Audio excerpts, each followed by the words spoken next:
here today with Lowell Deedy, just north of Detroit Lakes by the headwaters of the Buffalo River. Yes. And Lowell, we're going to have a little bit of a series here with Lowell.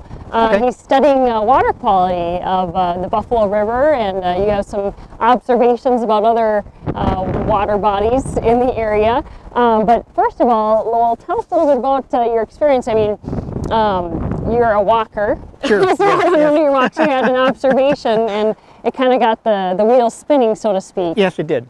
A year ago, I was out walking north of Lake Park and crossed the Buffalo River at County Highway 12, and it looked just beautiful. It was a clear, nicely flowing river, and I just made a mental note of that. Didn't really strike me as being abnormal or unusual. And I had the opportunity to go back there about a month following that, and it had turned into a muddy brown soup. The water transparency was just terrible, and wow, what happened here? What's going on? And so, knowing that the headwaters of the Buffalo was here at the location that we're going to take a sample of in a little bit, I came and took some sampling of that, and it was clear and beautiful. And so I started doing some more water transparency sampling. Am including the information and presenting it to the Minnesota Pollution Control Agency, so they have a record of it. And it has been quite an interesting experience here the last year, and this year I'm following up and collecting some more samples. Okay, so you started a year ago, and you know it's quite timely because I know Governor Dayton has talked about taking personal responsibility, yes. And water is kind of our calling card here in Minnesota, so mm-hmm. It comes to benefit us all to keep our water clean. And like you were talking about the MPCA and getting some equipment to take a look at the water, because they have a water monitoring program. Mm-hmm. That people can get the equipment, if they come across, they see something that kind of stirs their, gets their wheels spinning as sure. well. Mm-hmm. So you got the equipment and you test it, and some of the things that you're looking for, of course, we're at the headwaters here. So last year it was in March that you tested the waters, was that right? Last year when I first started, it wasn't until June, I believe. Oh, okay. Because I was still employed. I had retired now from the Fish and Wildlife Service from Tamarack Refuge here in the end of May.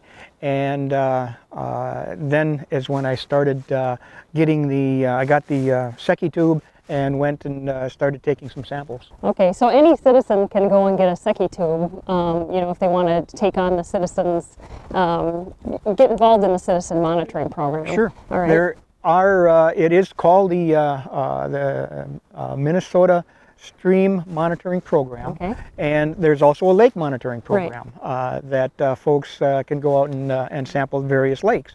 I decided to work with the streams, and in order to do that, it's pretty basic from a tool or equipment standpoint. You need a bucket and a rope to retrieve the bucket after you get the sample of water, pour it into this tube, and then you can read where you can see the Secchi tube. There's a little, or the Secchi disc. There's a little Secchi disc at the bottom of the tube. Okay, all right. I don't know if you can sure. see it like that, but the process is to go to the stream site and take your sample. You look at water transparency by doing that. So you get information from the Minnesota Pollution Control Agency to talk about the different transparency levels, maybe, or just the different, how to describe the water as you take it out, the sample as you take it out. They have an on-site reference okay. where you can go and get some training. Okay. And yes, they go through and you'll have the forms to fill out that they provide for you, and get you all set up. Very instructive as far as getting the folks, the volunteers, all of the information that they need to go out and feel confident with the information that they're gathering, that it will be useful, and it goes into a database that MPCA has for water quality. And like you've talked about, this has led to you attending other meetings. There's a Becker Soil and Water district, so lots of entities that people can come across just by dipping their little cylinder in the water. And I mean, Sure. a lot of people use this data, and Yeah. they all are working to keep the water quality, to work on the water quality here, to keep the clarity there. I know there's a lot of different projects around the area too. Sure. But with your data that you collect at various parts of the river, is something that they can use to really study why it's clear here and muddy down there. So Right, all the correct. points in between. I'm Yeah. sure that will come in our next series too. Sure, Talk sure. about some of the effects and some of the things that make up the difference. I mean, from the clear to the cloudy. Sure. Yeah. Okay. Yep. All right. So let's take a quick break, and when we come back, we'll maybe go take a sample of Okay. water. Okay. Hi, I'm Tracy from Cabinets Plus. Are you in the process of remodeling your kitchen, bathroom, laundry room, or mudroom and aren't quite sure where to start? We do all of these areas here at Cabinets Plus, plus so much more. We are here to help you with your project from concept to completion. Stop in at our new showroom or call 218-234-0042. Cabinets plus so much more. Welcome back to Hometown Happenings here with Lowell Dede. We're taking a water sample of the Buffalo River at the headwaters here, and now we're going to check to see its water clarity. Lowell. Yes. Okay. I'll fill the tube up. All right. So you got this sample at 2:12 in the afternoon on April 27th. So how often do you take samples, Lowell? Usually it's about once a week. Okay. At the Try same and take place. Yes, same location. Try and do it the same time because I've got a routine.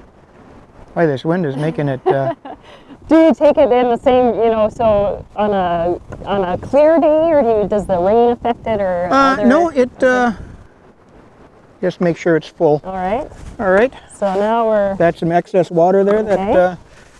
And what we'd do is take a look and see if we can see the Secchi disc all the way at the bottom. Okay. You see that down there? I see it. I haven't looked. Oh, you Okay. see it? Yep. I Okay. do. Yep. So a little yellow. this is a meter tube. Okay. And it's actually graduated in centimeters, so that there's actually 101 centimeters, and so it's greater than 100, and that is what is recorded. Okay.